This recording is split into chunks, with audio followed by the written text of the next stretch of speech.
The average frame rate for the brand new GeForce RTX 5080 in Cyberpunk 2077 at 4K Ray Tracing Ultra sits at a killer 145 FPS.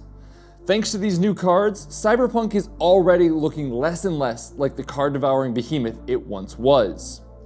Built on the new Blackwell architecture, NVIDIA's 50 series of cards have officially launched. We've already gotten to build a new PC with the Asus GeForce RTX 5080 Tough, video link in the description, but we didn't get to see how the card performed, at least not until today. And spoilers, it does not disappoint. Our test bench is unchanged from our build video. That means we're still using the Asus Tough 5080 as well as a Ryzen 7 9800X3D, 32GB of DDR5 RAM, a Lian Li HydroShift AIO, and a Lian Li O11D Evo case, packed with fans to keep everything nice and cool. We ran the Asus Tough 5080 through our usual battery of tests. That's 3D Mark, Geekbench, Cyberpunk 2077, and Black Myth Wukong, and the results are nothing short of incredible. 3D Mark is a great starting point, with several different tests available to run. I kicked it off with Speedway, the latest from 3D Mark, designed to push cards to their limit with DirectX 12 and heavy ray tracing. The 5080 delivered a 9,166-point score with 91.67 FPS, making this deliberately difficult benchmark more than playable. The 5080 scored similarly high on Steel Nomad, Port Royale, and Time Spy Extreme, where 3D Mark proudly declared that it would be able to handle Battlefield 5 at well over 200 FPS. In Geekbench, the 5080 scored 273,500 points in OpenCL tests and 266,787 in Vulkan tests. That puts it approximately 40,000 points over its 4080 predecessor in OpenCL testing and 50,000 points over the 4080 in Vulkan testing. Unsurprisingly, the 5080 continued to shine in real-world gaming tests. In Cyberpunk 2077, we averaged over 100 FPS across the board. That's in Ray Tracing Ultra, Ray Tracing Overdrive, as well as the Ultra and Low presets for 1080p, 2K, and 4K.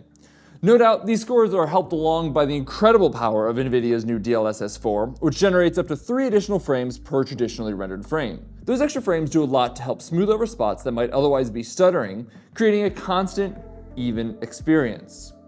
Turn ray tracing off and that frame rate absolutely skyrockets.